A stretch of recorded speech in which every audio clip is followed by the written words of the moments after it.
Kyle Pitts will no longer be an Atlanta Falcon. Terry Fontenot, the GM of the Atlanta Falcons, came out and recently, by name, called out how Kyle Pitts wasn't living up to the hype of the 4th overall pick. We've seen this happen in the media, and when the Atlanta Falcons tend to single out individuals in the media, they tend to get rid of him, aka Jimmy Lake and the Raheem Morris talking. But going forward, I'm in this video, I'm going to highlight 4 ways, 4 trades that the Atlanta Falcons can pursue to trade Kyle Pitts. Now, these aren't per se 4 people, but these are 4 methods that you're able to move Kyle Pitts. Method number 1, you trade Kyle Pitts simply for a future draft pick. The Atlanta Falcons are very light in 2025 in terms of draft picks, and the answer could be Kyle Pitts. Now, what will Kyle Pitts demand? To be honest, I was looking for tradable tight ends or tight ends that have recently gotten traded and what that value has been. And a person that you can look at is TJ Hawkinson. Now, there's going to be a lot of people in the comments saying Kyle Pitts is not TJ Hawkinson. And for that, I will first put up this stat. These two have actually very comparable statistics over the last 3 years. To a fact of the matter is, if Kyle Pitts had if Kyle Pitts had Matthew Stafford and the good Kirk Cousins and Sam Darnold, his stats will look a little bit better. So these two are comparable, but what did TJ Hawkinson go for? TJ Hawkinson went for a 2nd and a 3rd rounder. Now, they sent back 4th and a conditional 4th. But essentially, I would put Kyle Pitts in that 2nd to 3rd round pick range. If the Atlanta Falcons are able to get an early 3rd or a late 2nd for Kyle Pitts, I'm saying deal. Let's make it happen, because it allows the Atlanta Falcons to rebuild moving forward, and it allows team to get a really good player that's just not fitting in Atlanta. Position or scenario number 2, the Atlanta Falcons trade Kyle Pitts for a young edge rusher. As simple as that. The Atlanta Falcons have one major need other than basically defense, and that is pass rushers and rushing the pass, or the quarterback. And a position or a player that I think will be really, really good for this trade is Kyle Pitts going to the Indiana Colts, and the Indiana Colts trading Kwity Paye back to the Atlanta Falcons. How could this help the Atlanta Falcons? Kwity Paye is an 8 sack per year guy. That helps immediately. How can this help the Indiana Colts? They need to have targets for their quarterback, or hopefully foreseeable future in their quarterback, Anthony Richardson. And Kyle Pitts is a big target that can help them spread the field out. When the Atlanta Falcons trade Kyle Pitts to get a pass rusher, something that they desperately need still to this day, and the Colts get a really good tight end who could help them take the top off of a defense.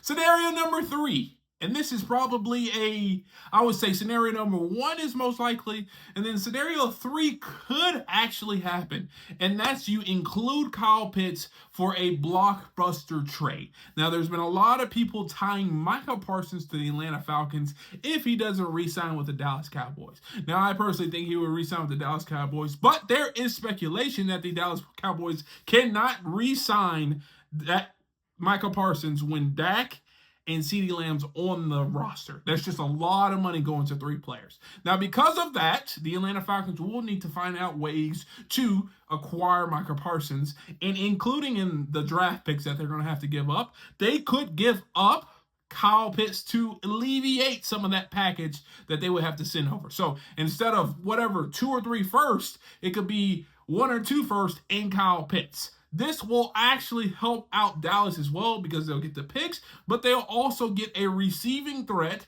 something that they don't have on the team other than CeeDee Lamb. Can you imagine? I know a lot of people hate on Dak, but can you imagine Dak throwing to Kyle Pitts and CeeDee Lamb? I think that is a positive recipe for Dallas.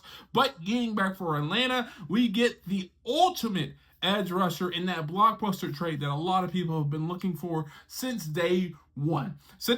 Last scenario number 4, and this one's actually also pretty probable as well, is trading Kyle Pitts to get another tight end and draft compensation. Kyle Pitts is I would say, has the potential to be an all-star tight end. Now, I don't know if it's up here. I don't know if he's still injured. I don't know what's going on with him, but he has the potential to be an all-pro tight end. The Atlanta Falcons don't need an all-pro tight end. They would like to have one, but they have, and I think, an all-pro running back. I don't know why they're not giving Bijan his credit. They could have a couple all-pro receivers in Drake London and Darnell Mooney, and they also have an all-pro offensive line, in my opinion. There's a lot of plays that need to be ran to a lot of people, and Kyle Pitts honestly gets lost in this offense. And because of that, I think Atlanta needs to maybe trade Kyle Pitts to a place where he can be more suitable, but also get back some draft compensation for a tight end who is not as gifted as Kyle Pitts, but who can get the job done. Now, a person that I'm kind of keying in on, a team I'm keying in on, is the Chicago Bears in trading for Cole Kmet. I would say in this trade, the Atlanta Falcons would trade Kyle Pitts for Cole Kmet and a third-round pick. Sorry, popping in here. I know I said third-round pick. I meant third-day pick. So like a 6th or 7th rounder. A lot of people are going to be in the comments saying that's not right, but if you think about it, that not only helps the Falcons because we don't have to force feed Kyle Pitts for him to live up to his potential. Second, we get a day 3 pick back, something that we desperately need and something we can use to kind of pull it together to move up in certain situations. And lastly, we still get Cole Kmet back, who can be a really good tight end. He also has a little bit better blocker, and he's more of a possession-catching tight end instead of a high skill set tight end. Something that I think we would need in this offense. Someone where we don't have to force feed them for them to be very productive, but he could be a guy that could get you whatever you need going for it. Cole Kmet's stats are on the screen right now. His best year is as good as Kyle Pitts' worst year, but what he misses in production, he brings in blocking, and to be honest, you don't need to feature him in an offense to get his best game. Now, if you agree or disagree with me, leave a comment down below. But also, if you can please do me a favor, leave a comment down on where you think Kyle Pitts should go and what the draft capital or trade capital should be for Kyle Pitts. But like I said, let me know. And if you could do me a favor, hit the thumbs up, subscribe, and turn on post notification. And also, if you could watch this video right here where I talk about the firing of Jimmy Lake and how this will impact the Atlanta Falcons going forward. And like always,